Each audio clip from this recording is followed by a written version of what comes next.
Start करते हैं Kaif 1 FAR 1 का। अच्छा जी, कुछ बच्चे कह रहे हैं कि हमें एमसीक्यू में कुछ समझ नहीं आ रही पहले एमसीक्यू में, तो ज़रा वो भी जल्दी से डिस्कस कर लेते हैं। टेस्ट अपने ओपन कर लें।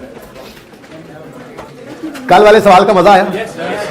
अच्छा, जल्दी जल्दी जल्दी ये सीट्स, फिर वो हर बार एक ही बात कहनी पड़ती है।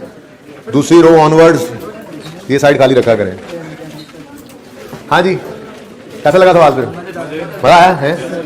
अच्छा, चेंज इन एस्टीमेट का जो सब नोट है वो पिछले टेस्ट का भी अभी तक पेंडिंग है, इसका भी पेंडिंग है, तो वो भी कर लेते हैं। चलो, अगला काम तो थोड़ी देर लगनी है। पिछले टेस्ट वाला समझा देता हूँ। इस टेस्ट के सोल्यूशन में आई थिंक नहीं बनाया हुआ था मैंने, तो वो आप लोग फिर होम असाइनमेंट को आप बना लेना। कल फिर मैं वो बनवा दूंगा। बनाना सिखा देता हूँ, ठीक है? बनाना नॉट मीन्स केला, ओके? मतलब बनाना सिखा देता हूँ सब नोट। चेंज इन एस्टीमेट आ जाए तो क्या करते हैं, लेकिन पहले इस एमसीक्यू को डिस्कस कर लेते हैं ताकि बच्चे भी पूरे हो जाए। Okay, a company revalued its property on 1 April 9 20 million. 20 million का मतलब क्या है भाई? अगर नजर नहीं आ रहा तो गुजारा करें, आप लोग बस अपने टेस्ट हैं, मैंने लिखना है कुछ, ठीक है? तो 20 मिलियन पर ले गए हैं, क्या मतलब? ये रिवैल्यूएशन सरप्लस है, ये फेयर वैल्यू या रीवैल्यूड अमाउंट है। Okay, revalued amount. इस 20 मिलियन में से 8 मिलियन लैंड से रिलेट कर रहा है, तो फिर बाकी 12 मिलियन बिल्डिंग से होगा, ठीक है ना? प्लांट से थोड़ा ही हो सकता है। लैंड एंड बिल्डिंग रीवैल्यू किया। प्रॉपर्टी का मतलब आईएस 40 भी हमारे सिलेबस में है ना, FAR 1 में। इन्वेस्टमेंट प्रॉपर्टी के अंदर हम जाके पढ़ेंगे कि इन्वेस्टमेंट प्रॉपर्टी में फॉल ही क्या करता है, लैंड और बिल्डिंग या बोथ, ठीक है? तो लैंड एंड बिल्डिंग, ठीक है? प्रॉपर्टी को रिवैल्यू किया 20 मिलियन पे, जिसमें 8 मिलियन लैंड का है, तो फिर 12 मिलियन बिल्डिंग का हो गया, ठीक है? ये रीवैल्यूड अमाउंट है। द प्रॉपर्टी ओरिजिनली कॉस्टेड होना चाहिए था अंग्रेजी में। बहरहाल द प्रॉपर्टी, इसी वजह से आपको समझ नहीं आया। ये ना करो यार, ऐसे ना करो यार, कितने तुम काके जी। The property originally costed ₹10 million. अब ये क्या है जी? कॉस्ट, ये कॉस्ट है, और इसमें 2 मिलियन लैंड का है, तो फिर बाकी 8 मिलियन बिल्डिंग से रिलेट करेगा जी। बिल्कुल 10 years ago 10 साल हो चुके हैं। आज जो हम खड़े हैं 1 अप्रैल 9 पे, इस दिन ये 10 साल पुरानी प्रॉपर्टी है, ठीक है? The original useful economic life of 40 years is unchanged. का मतलब क्या है? जो 40 years लाइफ थी वो 40 years ही है, लेकिन रिवैल्यूएशन के बाद हम रिमेनिंग निकालेंगे, 40 माइनस 10 करके 30 करेंगे, ठीक है? Company policies to transfer blah blah to blah blah. Okay, what is the amount of balance in revaluation surplus account? भाई देखो, ये वर्किंग आज करता हूं ना, तो पॉसिबली जो एमसीक्यूज हो सकते हैं ना, वो भी डिस्कस कर देता हूं कि कितने पॉसिबल एमसीक्यूज, ठीक है ना? अच्छा, लैंड एंड बिल्डिंग अलग है ना, अलग ही रखो, ठीक है? पहले लैंड की वर्किंग कर लेते हैं।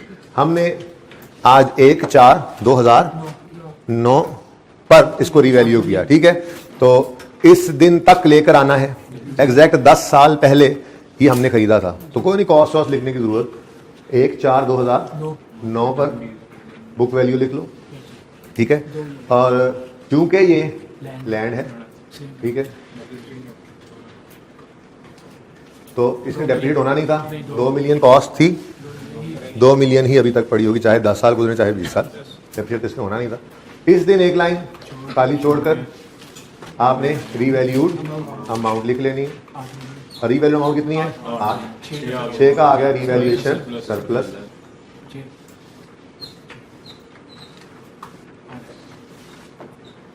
Okay, next. और वो क्या कह रहा है? 31 मार्च 10 पे सरप्लस के अकाउंट में क्लोजिंग क्या पड़ा होगा, यानी उसकी बात कर रहा है। तो चलो ले चलो इसको, 30 नहीं 31 मार्च 10 कितना डेप्रिशिएट करेंगे? लैंड तो डेप्रिशिएट होता ही नहीं, तो फिर 31 मार्च 10 पे बुक वैल्यू होगी ये 8, और सरप्लस की बुक वैल्यू होगी, यानी बुक्स में सरप्लस 6 पे पड़ा होगा। वो जो हमने एंट्री पास की थी, एसेट डेबिट सरप्लस क्रेडिट, तो वो सरप्लस 6 से क्रेडिट हुआ, और फिर वो क्लोजिंग में भी 6 ही पड़ा है, क्योंकि कुछ ट्रांसफर तो हुआ है, ठीक है जी? बात कर लेते हैं जी अब बिल्डिंग की।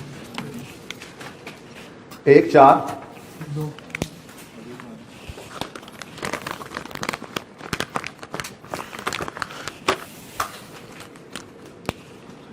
1/4/9 पर बुक वैल्यू निकालनी पड़ेगी। अब डायरेक्टली निकाल लेते हैं जी।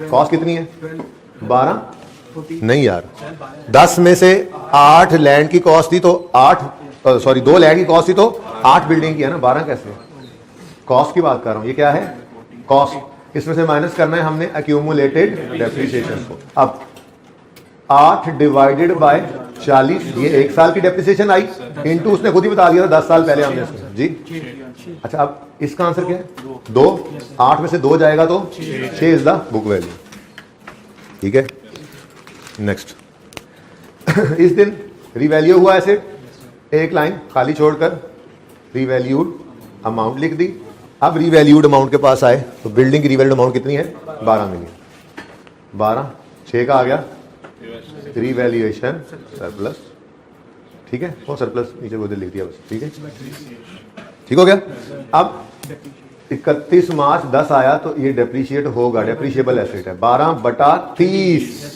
इस दिन खड़े होकर अगर लाइफ 10 साल ओरिजिनल थी 40 साल ओरिजिनल थी 10 गुजर चुके तो इस दिन खड़े होकर रिमेनिंग लाइफ 30 है डिवाइड बाय 30 6 डिवाइडेड बाय 30 0.4 और 0.2 और 5.8 अब एक भी मार्कर काम का नहीं निकला यार इधर से शायद कोई निकला ओके अच्छा जी अब रिक्वायरमेंट दोबारा पढ़ते हैं what is the amount of balance in surplus account ये नहीं कह रहा लैंड का या बिल्डिंग का ठीक है तो क्लोजिंग और वो भी किस दिन क्लोजिंग डेट पे ठीक है ना तो टोटल सरप्लस क्लोजिंग डेट पे कितना है 6 है लैंड का क्लोजिंग सरप्लस अभी बढ़ा हुआ और 5.8 बिल्डिंग का है इन दोनों का टोटल कितना बनता है 11.8 तो ये option D was the correct इसमें क्या मसला था अच्छा अब अगली बात चलो अच्छा है समझो ब्लेसिंग इन डिस्गाइज थी इसकी डिस्कशन जितनी पॉसिबिलिटीज हैं वो देख लेते हैं देखिए रिवैल्यूएशन आपको आती है रिवैल्यूएशन में कोई चीज अब ऐसी नहीं है आपको मार पड़े उसमें अब एमसीक्यू में क्या मार पड़ेगी आप रिक्वायरमेंट को ध्यान से ना पढ़ें तो ये एक एमसीक्यू है एक इसमें से पॉसिबली क्या क्या एमसीक्यूज बन सकते हैं वो देखें what is the book value eight which asset would appear in balance sheet 11.6 What is the depreciation expense charged for the year ended 31 March 10.4 What is the incremental depreciation transfer to retained earnings 0.2 What is the closing revaluation surplus balance as on 31 March एक MCQ नहीं एक working है 4 MCQs बन गए ठीक है अच्छा एक और भी बन सकता है what is the amount of revaluation surplus as on 1/4/9 revaluation date ये भी पूछ सकता है ठीक है तो जिस दिन रिवैल्यूएशन हुई उस दिन कितना सरप्लस है ये पूछ सकता है रिवैल्यूएशन के बाद डेप्रिसिएशन कितनी आई पूछ सकता है ट्रांसफर कितना हुआ पूछ सकता है एसेट का क्लोजिंग बैलेंस शीट में क्या होगा पूछ सकता है आपको पता है ये क्लोजिंग होता है बैलेंस शीट में नोट में नजर आ रहा होता है ठीक है और सरप्लस और क्लोजिंग बैलेंस शीट में क्या होगा तो ये 5 एमसीक्यूज यहीं से बन गए ठीक है ना तो एमसीक्यूज में मसला कोई नहीं है रिवैल्यूएशन आपको आती है बस रिक्वायरमेंट को ध्यान से पढ़ लेना पूछ क्या रहा है गलती होगी तो फिर रिक्वायरमेंट सही से ना पढ़ने की ही होगी ठीक है अच्छा जी और जी ऑर्चर्ड वाला सवाल ने फिर मजा किया घर पे दोबारा कितने बच्चों ने उसको अटेम्प्ट किया क्वेश्चन बैंक है यार आप आइए वो क्वेश्चन बैंक ओपन करके देख लो सारे सवाल क्वेश्चन बैंक में ही आए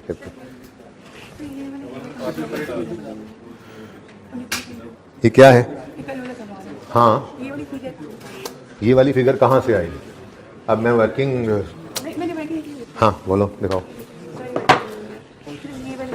ये है जनाब रिवैल्यूएशन सरप्लस बिल्डिंग का रिवैल्यूएशन साल कौन सा है बेटा 87 रिवैल्यूड अमाउंट है बुक वैल्यू 63.8 है इनका डिफरेंस है 23 अच्छा जी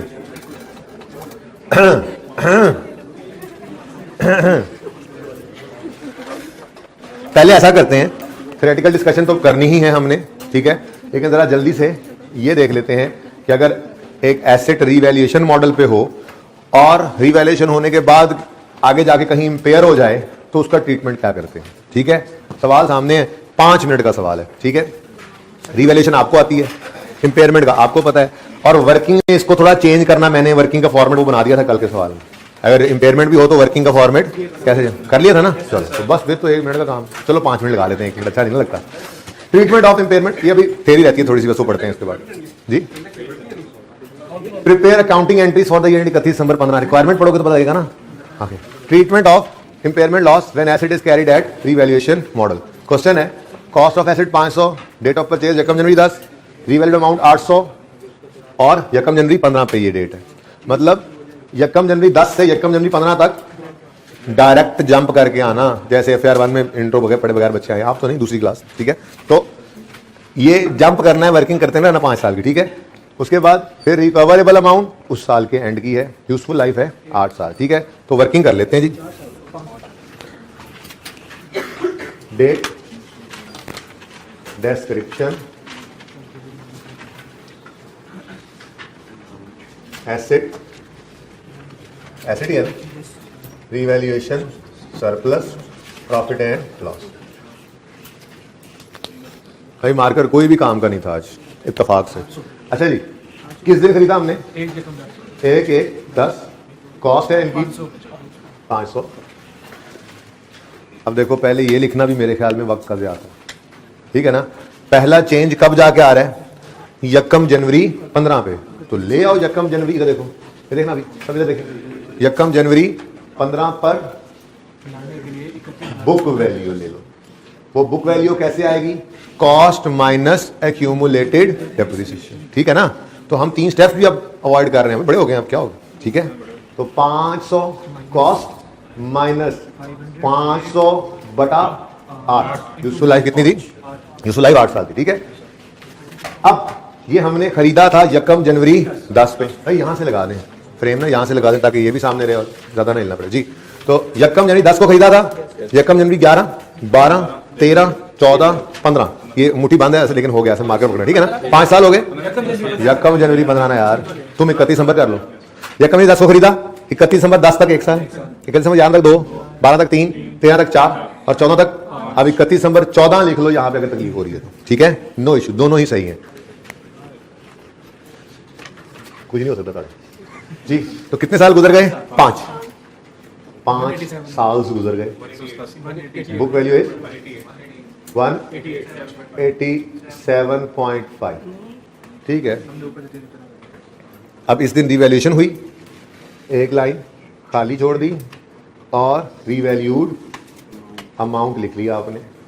रीवैल्यूड अमाउंट कितनी है जी? 800। यकम जनवरी 15 की रीवैल्यूड अमाउंट 800 है। तीर नहीं होगी, कितना सरप्लस? 612। सुभान अल्लाह। अच्छा 0.5 से तकलीफ हो रही है, ठीक है। 188, 612 और ये हमारे पास सरप्लस आ गया, ठीक है जी, ओके। अच्छा जी, अब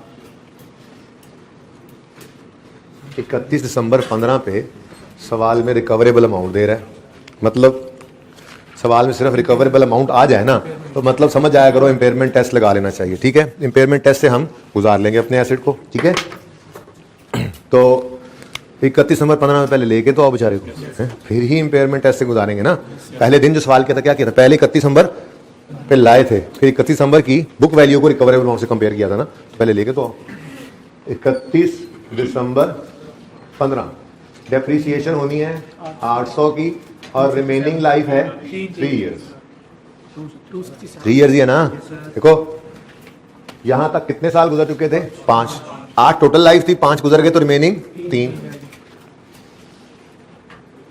612 बटा 3, 267, 204, 533 और 40,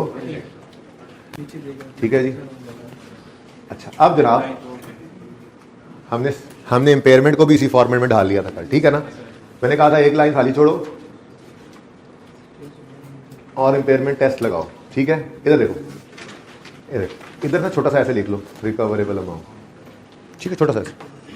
अगर तो ये रिकवरेबल अमाउंट हमारी बुक वैल्यू से कम हुई तो इंपेयरमेंट लॉस है, ठीक है।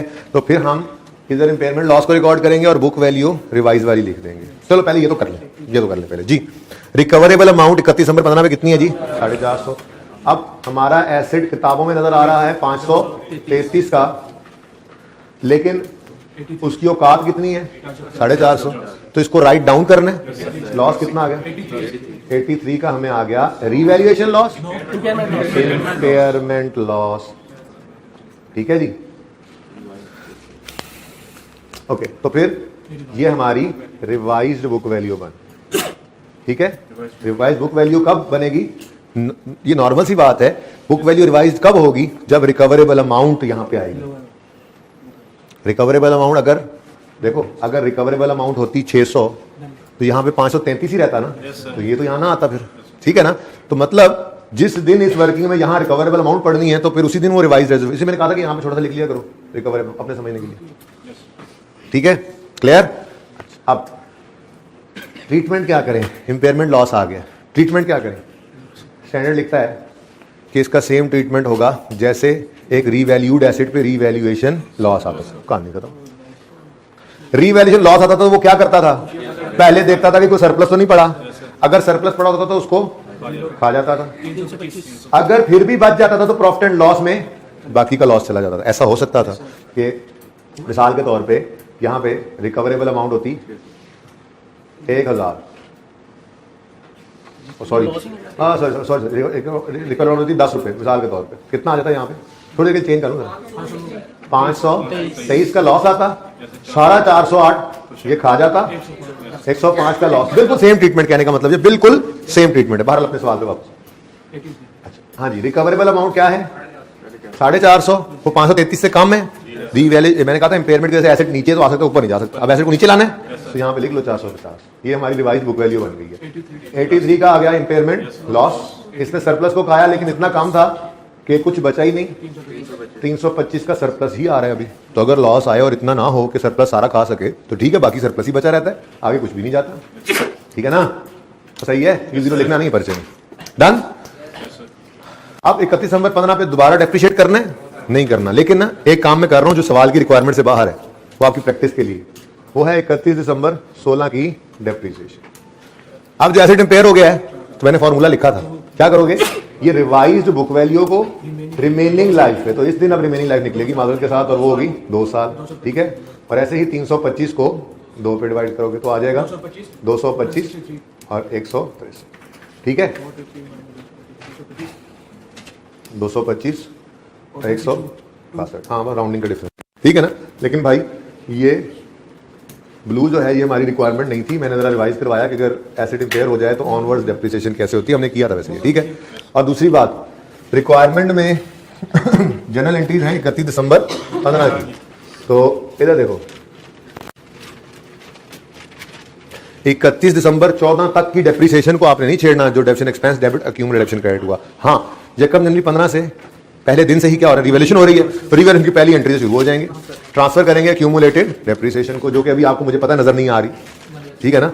वो ये पढ़िए क्या है, 500/8 इंटू 5 कितना बनता है 300, ये अक्यूमुलेटेड डेप्रिसिएशन निकली थी ना, ठीक है।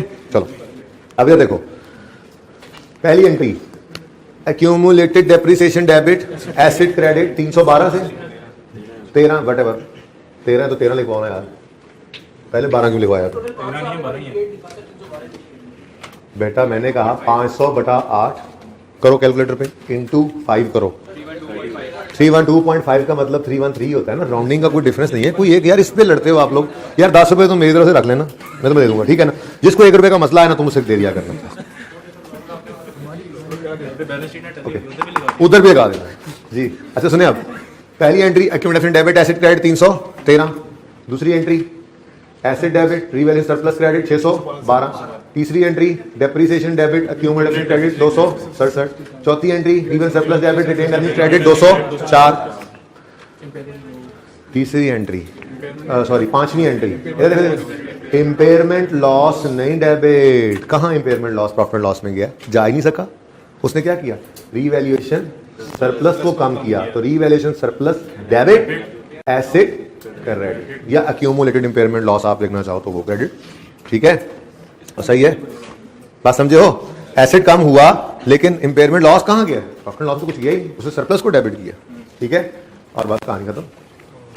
एंट्रीज कर दूं, ये सारी कर लो, 1 मिनट लगेगा। यकम जनवरी 15 एसेट डेबिट, सरप्लस से पहले वाली accumulated deficient debit, asset credit transfer की 313। फिर इसी दिन यकम जनवरी 15 पे अब एसेट का सरप्लस आ गया, asset debit revaluation surplus credit 612 से दूसरी एंट्री आ गई। तीसरी एंट्री 31 दिसंबर 15 पे depreciation debit accumulated deficient credit 267 से RSR नवी गल सुनो जी। Revaluation surplus debit retained earnings credit 204 से, और इंपेयरमेंट लॉस आया, बिल्कुल आया। इंपेयरमेंट लॉस की एंट्री होती है impairment loss expense debit accumulated impairment loss credit या एसेट क्रेडिट, एक ही बात होती है ना। एक्यूमुलेटेड डेप्रिसिएशन या इंपेयरमेंट क्रेडिट होना मतलब एसेट क्रेडिट होना ही होता है ना। अब बोलो कॉस्ट का टोटल आ रहा होता है, एक्यूमुलेशन का टोटल जो आता है वो इसमें से माइनस होता है, फिर एक्यूमुलेटेड इंपेयरमेंट आती है वो भी इसमें से माइनस होता है और बुक वैल्यू पे पहुंचते हैं, ठीक है ना। तो एक्यूमुलेटेड डेप्शन का क्रेडिट होना मतलब दरअसल वो एसेट का ही क्रेडिट होना होता है ना, कमी है। ऐसे ही इंपेयरमेंट लॉस की एंट्री आप डेप्रिसिएशन की तरह से एसेट अकाउंट में कर दें तो भी हो सकती है, बहरहाल हम नहीं करेंगे। एक्यूमुलेटेड इंपेयरमेंट लॉस एंट्री की थी, impairment loss debit accumulated impairment loss credit, कितना है इंपेयरमेंट लॉस 83।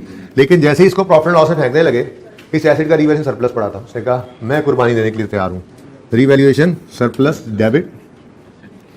अगर जैसे मैंने एग्जांपल में देखा कि लॉस इतना ज्यादा आ जाता कि सरप्लस को भी कहा जाता, तो फिर एंट्री बनती रिवैल्यूएशन सरप्लस सारे का सारा डेबिट होकर खत्म हो जाता, जो बचता वो प्रॉफिट एंड लॉस में एक्सपेंस डेबिट करते, इंपेयरमेंट लॉस और एसेट क्रेडिट होल अमाउंट से हो जाता, ठीक है ना।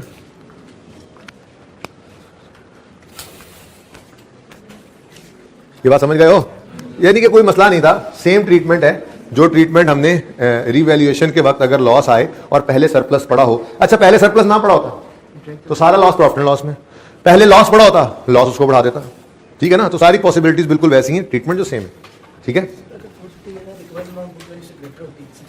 क्या भाई वो देख लेते हैं, अगर तो बाद में देखते हैं। ये सवाल समझ आ गए, एक अगर तो मैंने कर लिया है, अब एक मगर मैं कर देता हूं, but let me P the पानी।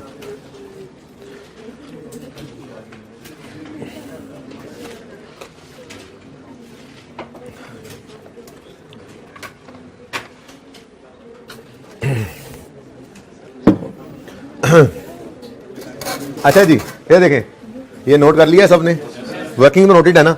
अब वर्किंग को थोड़ा चेंज कर रहा हूं। रिकवरेबल अमाउंट मिसाल के तौर पे आ जाती 600 रुपए,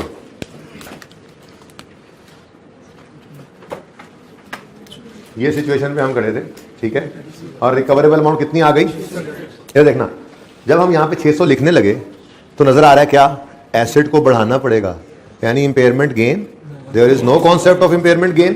तो कोई इंपेयरमेंट लॉस, या तो इंपेयरमेंट लॉस होता है या कोई इंपेयरमेंट लॉस, कोई इंपेयरमेंट लॉस नहीं आया तो ये अपनी जगह पर कायम रहेगा। यहाँ पे रिकवरेबल अमाउंट नहीं आएगी, रिवाइज्ड बुक वैल्यू पुरानी बुक वैल्यू ही रहेगी और वही आगे चलती रहेगी, ठीक है ना। लेकिन इसको लिख लेने से क्या होगा, इसको लिख लेने से ये होगा कि उसको ये पता लग जाएगा इसने इंपेयरमेंट टेस्ट लगा लिया, ठीक है ना, इस वर्किंग के फॉर्मेट पे। क्लियर है ये बात, समझ आ गई। तो आपने क्या करना है, बुक वैल्यू आ गई, जिस दिन पेमेंट हो रहा है टेस्ट लगाना है उस दिन बुक वैल्यू आ गई। अब सवाल में आपने जाके देखा रिकवरेबल अमाउंट, या आपने खुद निकाली रिकवरेबल अमाउंट, जो रिकवरेबल अमाउंट आई अगर तो वो इस बुक वैल्यू से ज्यादा है तो फिर इंपेयरमेंट गेन तो होता नहीं है। आप उसी बुक वैल्यू पे एज इट इज इधर लिखना और यहाँ पे सिफर लिख देना वर्किंग में जो आपने ऐड की लाइन। और अगर रीवैल्यूड ये रिकवरेबल अमाउंट उस बुक वैल्यू से कम हो रही हो तो फिर उसको कम तो करना पड़ेगा। तो रिवाइज बुक वैल्यू यहाँ पे लिखोगे, इंपेयरमेंट लॉस यहाँ पे निकल आएगा, जैसे हमने थोड़ी देर पहले किया था, ठीक है, सही है। बस जी, हाँ सब नोट की तरफ आते हैं।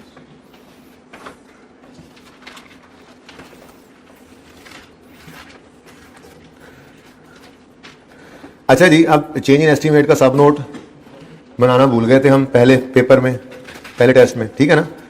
तो एक तो वो बना लेते हैं, और दूसरे के सलूशन में मैं खुद बनाना भूल गया हूं, तो वो आप लोग बना लेंगे, ठीक है। तो इस तरह से आपकी प्रैक्टिस हो जाएगी, कल उसको डिस्कस भी कर लूंगा मैं।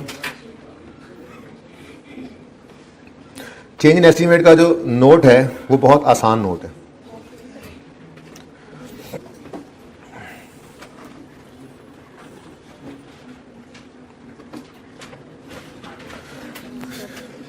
एस्टीमेट में चेंज आया है किस एसेट के? कंप्यूटर के। कंप्यूटर के अंदर एस्टीमेट में चेंज आया, बोलो। कंप्यूटर में ये इसलिए तो स्ट्रेट लाइन वाला रेट दिया हुआ था, वरना अगर रिड्यूसिंग बैलेंस पे ही हमने डेप्रिशिएट करना था तो सवाल में बस कह देता पहले स्ट्रेट लाइन था, अब रिड्यूसिंग बैलेंस हो गया, क्योंकि हमने तो साल के एंड वही लगाना था। लेकिन ये दिया ही किस लिए हुआ था? ताकि आप चेंज इन एस्टीमेट का नोट बना सकें। पुराने वाले रेट और नए वाले रेट का एक मिसाल से समझाता हूं पहले, इस तरफ बाद में आते हैं।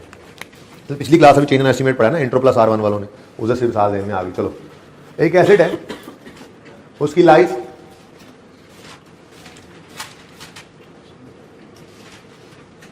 कितनी? 4 साल है, ठीक है। कॉस्ट है इसकी 100 रुपया, ठीक है, और लाइफ है इसकी 4 साल, तो 25-25 रुपए करके इसने क्या होना है? डेप्रीशिएट। पहले साल 25 डेप्रीशिएट हुआ, 5 साल कर लो, 20 कर लो। ये हमने 100 रुपए का खरीदा, ठीक है, लाइफ इसकी 5 साल है, तो हर साल 20-20 रुपए डेप्रीशिएट होना है।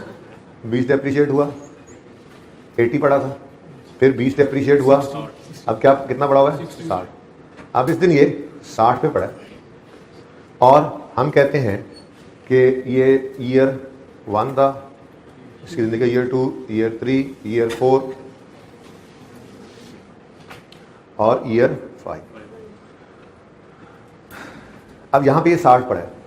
चेंज एस्टीमेट की काउंटिंग आपको पता है, देखो ना, पॉसिबिलिटी क्या थी कि हम इस 60 को, ये जो 100 था उसको ऐसे ही हमने एस्टीमेट में चेंज किया कि हमने कहा जी अब इसकी जिंदगी कितनी रह गई है? 4 साल टोटल, मतलब अब ये साल इसकी जिंदगी से निकल गया। अब पॉसिबिलिटीज क्या थी? पॉसिबिलिटीज ये थी कि हम उसी 100 को उसी तरह से ओरिजिनल कॉस्ट को ओरिजिनल लाइफ पे डेप्रिशिएट करते हुए चले आते, ठीक है। तो क्या होता? -20, 40 बचता, -20, अब लाइफ खत्म हो जाती, एसेट फिर भी पड़ा होता। इसका मतलब ये काम, कौन सा काम? 100, यहां पे क्या किया था? ये क्या किया था? 100/5। ये काम अगर एस्टीमेट चेंज के बाद करें तो सही नहीं। ये तो ऑप्शन गया। दूसरा ऑप्शन ये था कि चलो जी ठीक है, हम उस 100 को ही रिमेनिंग लाइफ पे डिवाइड कर देते हैं। अब इससे क्या होता? 50 और 50 आता। अब 60 का एसेट है, 100 डेप्रीशिएट हो रहा है, ये भी नहीं हो सकता था। तो फिर अल्टीमेटली हम इस नतीजे पहुंचे थे कि हम date of change in estimate वाले दिन की बुक वैल्यू को रिमेनिंग लाइफ पे ही किया था हमने, ठीक है। तो बोलो 60/, चलो लिख लो यार, ये लो 60/2, 30 और 30, ठीक है। ये समझ आ गई बात? ये सही हो गया। अब मैं जरा इसको मिटाकर जो बात मकसद की उस पर जाने लगा, ठीक है ना। तो ये हमने काम किया था। अब अगर एस्टीमेट में चेंज ना आता तो ये मामला था, ठीक है। लेकिन जब एस्टीमेट में चेंज आया, देखें एस्टीमेट चेंज से पहले को हम नहीं छेड़ते। IAS 8 में हम पढ़ेंगे, अगर पॉलिसी में चेंज आए, नया एस्टीमेट, अब नया स्टैंडर्ड आ गया ना, इंशाल्लाह पढ़ना है। अगर कोई अकाउंटिंग पॉलिसी में चेंज आए तो पिछले सालों को भी सही करते हैं। अगर कोई पिछले सालों का एरर पकड़ा जाए तो पिछले सालों को भी सही करते हैं। लेकिन अगर एस्टीमेट में चेंज आए तो जो पहले हो गया सो हो गया, उसको नहीं छेड़ते, अपने करंट ईयर और फ्यूचर ईयर्स को सही कर लेते हैं। तो जो करंट और फ्यूचर को सही करना, इसे कहते हैं प्रोस्पेक्टिव चेंज, IAS 8 में पढ़ेंगे। और पिछले सालों को सही करना वहीं पे पढ़ेंगे, रिट्रोस्पेक्टिव चेंज उसको कहते हैं, ठीक है ना। बात और जा रही है।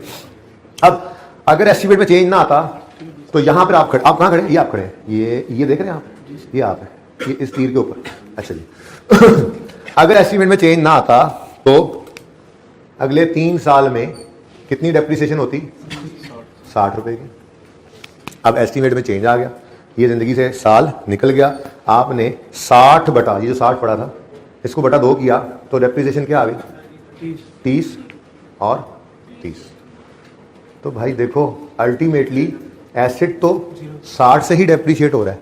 गौर करो, एसेट तो 60 से ही डेप्रिशिएट हो रहा है। ये वर्किंग, ये सब नोट बन रहा है, चेंज एस्टीमेट का सब नोट। IAS 8 में दोबारा रिवाइज करेंगे फिर इंशाल्लाह, लेकिन यहां बना रहा हूं, वहां पे थोड़ा टाइम लगेगा, इसलिए ध्यान से देख लो इधर, ठीक है। क्योंकि बनना इसने यहीं पे होता है जहां पे आपको नजर आने लगा है, PPE के नीचे। अब देखो यहां आप खड़े हो, यहां खड़े होकर आप कहते हो जी इस एसेट ने 60 रुपए डेप्रिशिएट होना था अगले 3 साल में, लाइफ बदल गई तो भी 60 जो उसकी कॉस्ट है वही जानी है ना, 40 पहले जा चुकी थी, अब बाकी 60 नहीं डेप्रिशिएट होना है। तो 60 की डेप्रिशिएशन होनी थी फ्यूचर ईयर्स में, 60 की डेप्रिशिएशन ही है फ्यूचर ईयर्स में। फर्क क्या पड़ा है? फर्क ये पड़ा है कि हमारे करंट ईयर में डेप्रिसिएशन 10 रुपए से बढ़ी है, जिस वजह से प्रॉफिट 10 से कम हुआ, और हमारे फ्यूचर ईयर्स की डेप्रिसिएशन 40 की बजाय 30 हो गई। ये देखो 40 की बजाय 30 हो गई, तो फ्यूचर ईयर्स में डेप्रिसिएशन 10 से कम हो गई है। अल्टीमेटली तो 60 ही डेप्रिशिएट हुआ ना। ये बात समझे हो? ये बात पक्की समझ आ गई? पक्की समझ? किसको समझ नहीं आई? मैं दोबारा करनी है, लेकिन फिर भी मुझे बताओ किसको अभी तक समझ नहीं आई। सब ध्यान करो जरा, थोड़ा ध्यान और हो जाए। चेंज इन एस्टीमेट आया ना, आता तो डेप्रिसिएशन कितनी होनी थी? 20 20 20। ऐसा ही है, अगर चेंज हो गई, एस्टीमेट के अंदर चेंज आ गया तो डेप्रिसिएशन चेंज हो गई, तो भी डेप्रिसिएशन 60 की आ रही है ना। फर्क पड़ा है सिर्फ पैटर्न में। पहले हमारे इस साल में भी 20 होनी थी, ये नोट बनाते हुए ना, करंट ईयर अलग सोच लेते होते हैं और फ्यूचर ईयर्स जितने बचे हैं वो अलग सोच लेते हैं, ठीक है ना। अब अगर एस्टीमेट में चेंज ना आता तो हमारे करंट ईयर की डेप्रिसिएशन कितनी थी? 20, और फ्यूचर ईयर्स की 40। एस्टीमेट में चेंज आया, करंट ईयर की डेप्रिसिएशन कितनी हो गई? 30। 10 से बढ़ गई, लेकिन फ्यूचर ईयर्स की कितनी रह गई? 30। 10 से कम हो गई, ठीक है ना। तो बस यही इसका नोट होता है, ठीक है। हम क्या बताएंगे, हम यूजर को यूं बताएंगे, इधर देखें, ये बताया हुआ मैंने, अब क्या दोबारा बताना। ये देखें करंट ईयर में क्या हुआ।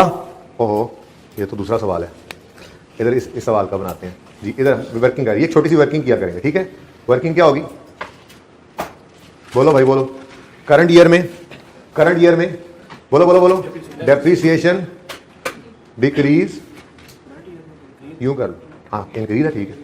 करंट ईयर में क्या हुआ जी? डेप्रिसिएशन, वर्किंग है ना हमारी, जैसे मर्जी कर ले। डेप्रिसिएशन इंक्रीज, तीर लगा लो। डेप्रिसिएशन इंक्रीज बाय 10, इंक्रीज हो गई 10 से, तो प्रॉफिट, इसकी वजह से प्रॉफिट 10 से, ये जो डॉट डॉट ही लगे जा रहे हैं, प्रॉफिट डिक्रीज हो गया 10 से, ठीक है। लेकिन फ्यूचर ईयर्स बाकी सारे साल में देखें तो क्या हो रहा है? डेप्रिसिएशन कम हो रही है 10 से और प्रॉफिट्स बढ़ रहे हैं। तो मकसद कहने का यह है कि सिर्फ हमारे पैटर्न के बदलने की वजह से इस साल थोड़ा सा एक्सपेंस बढ़ गया है, लेकिन अल्टीमेटली फ्यूचर में फिर उतना, फ्यूचर ईयर्स में उसका उतना कम, ठीक है ना। क्योंकि असल में बात यह है कि 60 ही बचा था डेप्रिसिएट होने के लिए। 3 साल पे भी उसी ने होना था, 2 साल पे भी उसी नहीं होना है, ठीक है ना। अच्छा, अब ये वर्किंग बना के नहीं, ये तो समझाने के लिए था, ये वर्किंग बना के हम ये सब नोट नहीं बनाया करेंगे, तो बहुत मुश्किल काम है। इसका शॉर्टकट क्या है? करंट ईयर तो आसानी से समझ आता है ना। करंट ईयर में हम क्या कहेंगे? अगर पुराना रेट होता है, जैसे आपका सवाल है, कंप्यूटर की कॉस्ट इंटू 33.3333%, तो डेप्रिसिएशन निकाल लेंगे। और अगर जो हमने अब रेट कर दिया है उससे डेप्रिसिएशन जो आई है वो लिखेंगे, अब दोनों में फर्क देखेंगे। अगर तो डेप्रिसिएशन बढ़ रही है तो हम कहेंगे करंट ईयर में डेप्रिसिएशन इतने से बढ़ेगी, प्रॉफिट इतने से कम होगा, और उसी का उलट इधर लिख देंगे, कभी गलत हो ही नहीं सकता, अनलेस कि रेजिडुअल वैल्यू आ जाए सवाल में, वो IAS 8 में दिखाऊंगा, ठीक है। वो क्वेश्चन IAS 8 में करेंगे, फिलहाल इतना हजम कर लो। ये बात समझ आई है, ठीक है। तो चेंज इन एस्टीमेट का सब नोट बहुत आसान है, समझना जरा मुश्किल होता है, वो समझ आ गई। अब यहां पे खड़े हैं, ये हमारा करंट ईयर है, यहां चेंज इन एस्टीमेट आया, जिधर भी मर्जी आया इस साल में, हमने तो यहां से इफेक्टिव लेना है ना। अब इस साल जब डेप्रिसिएशन निकालने लगेंगे तो हम क्या कहेंगे? यार एस्टीमेट चेंज ना होता तो डेप्रिसिएशन एक्सपेंस कितना आता? 20 का।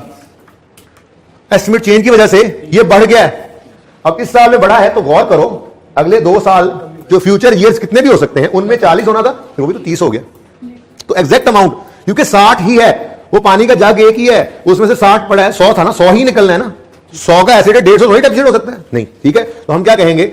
अपने करंट ईयर में कंपैरिजन करेंगे, और अगर तो 10 से डेप्रिसिएशन बढ़ रही है तो फ्यूचर में कंफर्म है 10 से कम हो जाएगी, फ्यूचर कितने साल है। और अगर यहां पे जो है वो कम हो जाती, जितनी कम होती फ्यूचर में उतनी लाइफ बढ़ भी तो सकती थी। 5 से 6 साल हो जाती तो वो 20 की बजाय शायद 15 होता, तो फिर इस साल में 5 कम होती तो अगले सालों में मिलाकर 5 ज्यादा हो जानी थी। तो ये सारी डिस्कशन से सिर्फ इतनी सी बात निकलती है, सादा बात। करंट ईयर को देख लोगे जिसमें खड़े हो, करंट ईयर में अगर डेप्रिसिएशन चेंज की वजह से बढ़ी है तो फ्यूचर में उसका बिल्कुल उलट लिख लो, आंखें बंद करके लिख लो। रेजिडुअल वैल्यू की वजह से थोड़ा सा एक वर्किंग में थोड़ा ट्विस्ट आएगा, पर वो IAS 8 में पढ़ाऊंगा इंशाल्लाह, फिलहाल नहीं, फिलहाल बेसिक नोट बनाना सीखो, ठीक है। तो करंट ईयर में खड़े होकर देखोगे, अगर डेप्रिसिएशन बढ़ी है तो फ्यूचर ईयर्स में बिल्कुल एग्जैक्ट फिगर डेप्रिसिएशन कम कर दो, ठीक है। और डेप्रिसिएशन का इंपैक्ट प्रॉफिट पे आपको देखना तो आता ही, ठीक हो गया। ये हो गई हमारी एग्जांपल, हमारी एग्जांपल में ये नोट बन गया, ठीक है ना। हम क्या कहेंगे? हम ये कहेंगे कि अंग्रेजी पढ़ा देता हूं, हम कहेंगे ड्यूरिंग 2000 ईयर 3, ठीक है, estimate, there is an estimate change and useful life has been change from 3 years to 2 years, या टोटल लिखना, टोटल लिख दो 5 to 4 years, लिखना ही है ना, ठीक है। उसका इफेक्ट क्या है आगे लिखोगे? The effect of this change is as follows, profit of current year has decreased by 10 rupees, अगली लाइन लिखोगे profit of future years increase by 10 rupees, बस रेफरेंस दे दोगे अपनी वर्किंग। ठीक है, बात समझे? मुश्किल क्या आसान? समझ इसी से आई है, यहां से शायद समझ ना आ जाए। चलो अब अपने सवाल पे चलते हैं। हमारे सवाल में देखो तो स्ट्रेट लाइन मेथड था 33, बोलो थोड़ा सा और, मेरी वर्किंग बीच में चली गई, गुजारा करो, आप लोगों के पास पेपर्स हैं जी। स्ट्रेट लाइन हुआ करता था कंप्यूटर पे 33.33% होता था, मैं उसको नहीं मिटाता, ठीक है, मैं इधर नहीं वर्किंग कर लूंगा, नो इशू। ये रेट होता था और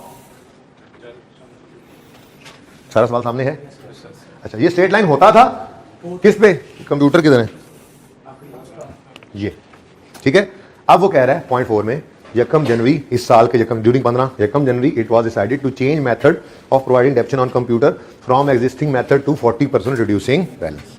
अब पहले तो एग्जिस्टिंग वाली डेप्रिसिएशन लिख लोगे, वर्किंग की आपने एग्जिस्टिंग।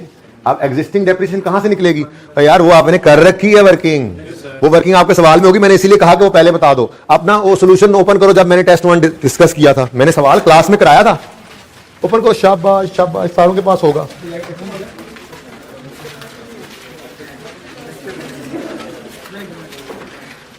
इधर देखो, कंप्यूटर इक्विपमेंट पे डेप्रिसिएशन 1,12,000 पे 40% लगा था, कितना आया था? 44,800। डिडक्शन ऑलरेडी निकली है ना, ये आपने सवाल में निकाली थी एस्टीमेट चेंज होने के बाद। तो एग्जिस्टिंग डेप्रिसिएशन जो अब डेप्रिसिएशन है, ठीक है, वो कितनी है? 44,800। ठीक हो गया, कहानी खत्म, कहानी खत्म। अब अगर ये क्या है जी? आफ्टर चेंज, ठीक है ना, आफ्टर चेंज जो एग्जिस्टिंग डेप्रिसिएशन है, अगर ये चेंज ना आती तो हम स्ट्रेट लाइन मेथड इसके ऊपर 33,3% लगाते, तो ओल्ड डेप्रिसिएशन 617,800 इंटू 33.33%, बोलो 2059। ये ठीक है। अब मुझे बताओ, हमारे एस्टीमेट में चेंज आने की वजह से, ना एस्टीमेट चेंज आता तो डेप्शन इस साल की कितनी होती? कुछ ज्यादा नहीं हो गई? कुछ ज्यादा नहीं हो गई? अच्छा, अब इसको रोकना पड़ेगा थोड़ा सा, मैंने इसीलिए उस सवाल को समझा दिया अलग एग्जांपल से। क्या मतलब भाई, एसेट 505 800 ऑलरेडी डेप्रिशिएट हो चुका है, ठीक है ना। अब ये मजीद डेप्रिशिएट कितना हो सकता है? मैक्सिमम 617 800 ही हो सकता है ना। तो फुली डेप्रिशिएट हो जाना है पूरी, ये तो नेगेटिव डेप्रिसिएशन बन जाएगी, ठीक है ना। तो मसला ये है कि ये अगर रेट लगाते हैं तो डेप्रिसिएशन तो कॉस्ट से भी ऊपर निकल रही है। तो फिर हम क्या करेंगे? हम कहेंगे जी असल में ना 617 800 कॉस्ट थी, अब रेट लगाते हैं तो वो ज़्यादा के निकल जाएगा। सिर्फ ये कर लो कि कितना रह गया जो डेप्रिशिएट होना था, बताओ, बुक वैल्यू। हाँ बताओ, 1,12,000। ये बात समझ आई है? इस सवाल में सिर्फ ये थोड़ा सा मसला था, ये बात कितने बच्चों को समझ नहीं आई? हाँ, ध्यान नहीं था। अब फिर दोबारा सुनो, अभी मैंने आपको एग्जांपल करवाई, एग्जांपल सिंपल है। डेप्रिसिएशन 20-20 होती, एस्टीमेट चेंज आया तो 30-30 हो गई। हमने सिर्फ करंट ईयर में कहा अगर पुरानी डेप्रिसिएशन अगर पुराने एस्टीमेट पे डेप्शन निकलती तो 20 होती, नए की वजह से 30 हो गई, तो डेप्शन 10 से बढ़ गई। बस करंट ईयर देखना है, फ्यूचर को तो उसके उलट कर देना, वो प्रूव कर चुके हम, ठीक है ना। ये करना है, अगर पुराने एस्टीमेट पे डेप्शन होती तो 20 होती, नए एस्टीमेट की वजह से है तो 30 हो गई, तो 10 से बढ़ गई। ये काम करना है ना। अब आ जाओ इधर, अगर पुराने एस्टीमेट के हिसाब से डेप्रिसिएशन होती तो ये होती, ये मानते हो? मानते हो ये बात? ठीक है ना। 617 800 इंटू 33.33% होता ना। अब मसला ये है कि जब आप ये रेट लगाते हो तो डेप्रिसिएशन कितनी आती है? 2 लाख से भी ऊपर। लेकिन एसेट पीछे यूज होता चला आ रहा है और वो 5 लाख रुपए तो डेप्रिशिएट हो चुका है, मैं राउंड करके बोल रहा हूं फिगर, ठीक है ना। तो 6 में से 5 तो डेप्रिशिएट ऑलरेडी हो चुका है, अब मैक्सिमम कितना रह गया है? जो 1 है। तो एसेट दरमियान में अगर फुली डेप्रिशिएट हो जाता, तो मैंने सवाल करवाया था आपको, उस साल में जिस साल में फुली डेप्रिशिएट हो रहा था उस साल में उसको ओपनिंग में रखते ही नहीं थे, अलग करके उसको सिर्फ उतनी डेप्रिसिएशन लेते थे जितनी उसकी कॉस्ट बाकी होती थी। तो इसलिए मैंने कहा कॉन्सेप्ट तो ये है, ठीक है। लेकिन मसला क्या है, ये कॉन्सेप्ट से अगर डेप्रिसिएशन निकालें तो वो डेप्रिसिएशन तो कितनी बन जाती है? बताओ आंसर। 20 ये। अब इसमें ऐड करो जो ऑलरेडी डेप्रिशिएट हो चुकी है, कितना? 10 यार नहीं यार 505 यार, कौन लोग हो तुसी यार, कौन सी कैलकुलेशन करते हो यार, दिमाग खराब करते हो मेरा। 711 अब मुझे बताओ, एक एसिड की कॉस्ट 617 थी, वो 711 डेप्रिसिएट होगा, ये पॉसिबल है। इसलिए हमने ये जो इससे निकलने वाली डेप्रिसिएशन थी, ये इसको हमने क्या कर दिया, माजरत के साथ इग्नोर। क्यों? क्योंकि इस साल में शायद ये फुली डेप्रिशिएट हो रहा है ना, तो फिर जो इतनी कॉस्ट जितनी इसकी बची है बस वही माइनस हो सकती है, ठीक है। तो फिर ये काम हमें करने की जरूरत ना पड़ी। अब हमने कहा यार ये अगर पूरी डेप्रिसिएशन लेना तो ये तो कॉस्ट से भी ऊपर निकल जाता है, मैक्सिमम क्या डेप्रिशिएट हो सकता है, जो बच गया वही। तो 617 800 में से 505 800 माइनस करो, 112, ठीक है, बस सही है ना। अगर स्ट्रेट लाइन ही चलता रहता तो 112 की डेप्रिसिएशन आती इस साल में, क्योंकि इससे ज्यादा तो वो डेप्रिशिएट और फुली डेप्रिशिएट हो जाता, कहानी खत्म हो जाती। अब कितने बच्चों को समझ नहीं आई? मैं फिर समझाने के लिए तैयार हूं, पूछ लो। समझ आ गई सबको? समझ आ गई? अच्छा, जो डबल स्पीड करके सुन रहे हैं ना वो दोबारा सिंगल स्पीड करके सुने, ठीक है, उनको भी समझ आ जाएगी। फॉरवर्ड लगाया होता है मैं ऐसे से चल रहा हूं, ठीक है।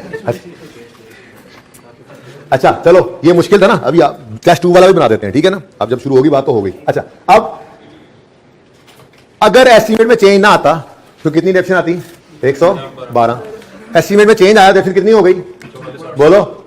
तो मैं यूं कहूंगा कि करंट ईयर में डिक्रीज इन डेप्रिसिएशन है, डिक्रीज इन डेप्रिसिएशन कितना? 67200। ये डिक्रीज इन डेप्रिसिएशन 67200 है। अब ये आंखें बंद करके फ्यूट्यूरे ईयर्स जितने साल हैं, ठीक है, आंखें बंद करके कह दो ये उसके उलट होगा। ये मैं प्रूव कर चुका हूं आसान वाली एग्जांपल में। मुश्किल में बात समझ नहीं आती, मैं अगर वो बात पहले समझा के ना आया तो फिर तुम ऊंट को रिक्शे में बिठाना आसान था, यहां पे आपको समझाना मुश्किल था। समझा दी बात?